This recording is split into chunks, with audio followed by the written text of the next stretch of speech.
on Get Up, and it is a sneaky, huge week in the NFL. We have owners' meetings this week. We got Graziano Schrager and Dominique Foxworth to break down all that's going to be happening. Let's start with this, Graz. What's up with the Tush Push? They decided in March to table the discussion about banning the Tush Push as a proposal that would ban this play.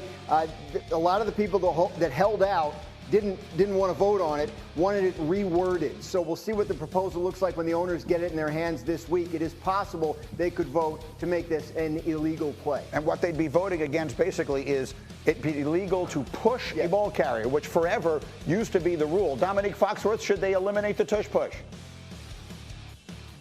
Yeah, I think they should eliminate it, and it's not even for safety reasons or anything like that. It's because it's boring and it stinks. Like, I get that the Eagles have used it to much success and more power to them up until this point, but it encourages a style of play that we want to get away from, and a style of play that's not fun. So the Eagles have had a great time with it, I think, and no disrespect to them, they've created something that's really awesome for them, but no one wants to watch it. Run the ball, do a play action, do something more fun on 4th and short. That's all I want, is fun football.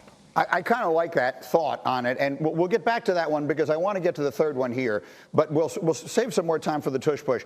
But I'm just finding out about this. Graziano, the players in the 2028 Olympics is something that they're going to vote on this week. What is this about? Allowing NFL players to participate in flag football in the 2028 Olympics in Los Angeles. It would be one player maximum per team, and there's all kinds of stuff in the proposal about protection, salary cap credit if somebody gets hurt, and minimum standards for playing surfaces and all that. But it is possible that you would see NFL players playing flag football in the Los Angeles Olympics in 2028 if this passes. I can tell you, having worked for the league for the last 9 years, flag football might be their biggest priority and their widest range of what they want to do with this. That said, it's right before the season starts, Summer Olympics. I've seen Edwin Diaz in baseball shred his knee in the World Baseball Classic.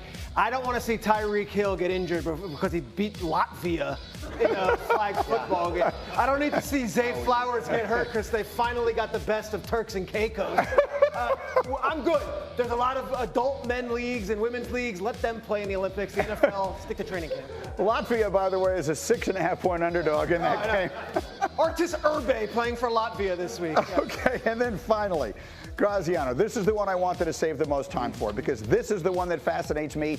I have been arguing for this for 25 years. They're going to vote on reseeding or redoing how they do the seeding in the playoffs. Yeah, if this proposal were to pass, a division winner wouldn't automatically get a top 4 seed in a home game. Division winners would all qualify for the playoffs, but then they would seed it according to record. And that would be a critical difference because, you know, if you have a 10-7 division winner, a 9-8 division winner that would host what was it last year? The Vikings went on the road, right? They're 14-3. Correct. And they had to play on the road at the Rams, 10-7. This would not be the case under the new proposal, as you see here. If the exact standings from last year had happened again under the new proposal, you see on the right the way it would have been seeded. Rams at Eagles first round, Buccaneers at Vikings, Packers at Commanders. I am 100% in favor of this idea. I've said it before and I'll say it again. I like anything that makes the regular season more important. And that's what people have to understand. Owners have historically resisted this change because they love the idea that winning your division gets you a home playoff game. Right. But there's concern. Last year's Week 18 was non-competitive in a lot of, there were maybe 1 or 2 games that mattered. And if they expand it to 18-game regular season, that problem could only get worse. So the idea would be maybe this incentivized teams who would rest their starters in the final week of the season to not do that. The Rams are a good example of that. They didn't have to play the last week of the season because it was the difference between getting the 3 or the 4, and they didn't think that was a big deal. If they had all of a sudden been the 6 or the 7, it would have mattered. Dominique, this is a perfect illustration of what you said last week. When I talked about de-incentivizing losing, you said, no, Greeny, you're looking at it backwards. Incentivize winning. This would incentivize winning right to the end of the season. I love it. Do you? I mean, I get what you're saying, but I don't love this particular solution because we can't act as if there isn't a cost. Right now, the intensity of the rivalries in the division and the fact that winning the division means something, it matters, and it makes the games more fun. And you see that different divisions in football develop different styles of play in order to beat each other, which then makes it even more exciting when we get into the playoffs. So, like, I understand. I can't disagree with you about the Week 18 problem and potentially Week 19 problem, but I do think that we have to acknowledge that it comes with the cost. And the cost is to be like all the other sports where the divisions don't matter nearly as much. And right now, I love that the divisions matter a lot. I love that in the offseason, teams are spending a lot of their time developing their roster and their schemes to beat the guys in front of them. It matters and it's fun to me.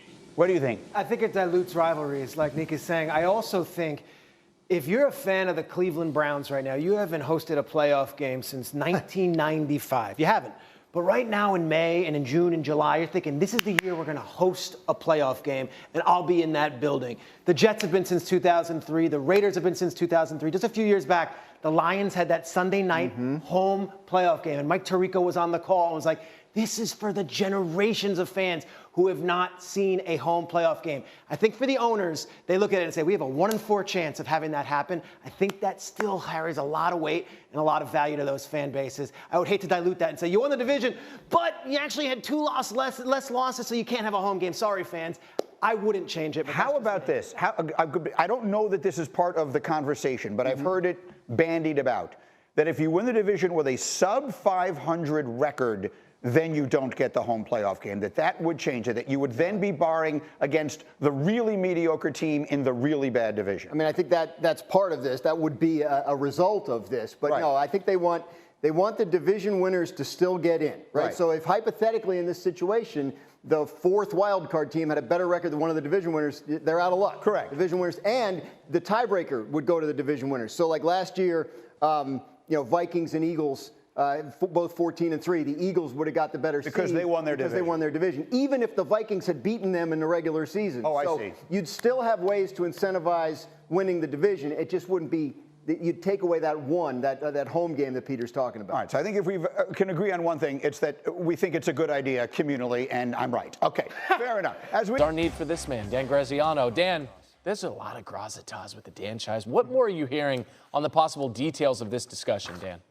It'll be interesting to see if they put it to a vote this week. Historically, Randy, owners have resisted this kind of change because they really like the idea that winning your division guarantees you a home playoff game.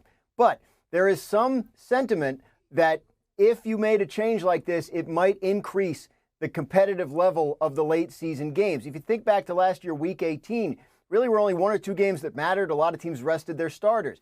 If this format were to happen, the Los Angeles Rams, who were locked into their seed heading into Week 18 last year, they may have had some incentive to play their guys and make more of an effort to win the game. And then you have more games that you can feel good about putting on TV in Week 18. So it's worth paying attention to because as the league has expanded to a 17-game regular season and ponders the idea of an 18-game regular season, finding ways to make those late season games more important, to incentivize winning in those late season games is going to be something you see NFL owners pay very close attention to.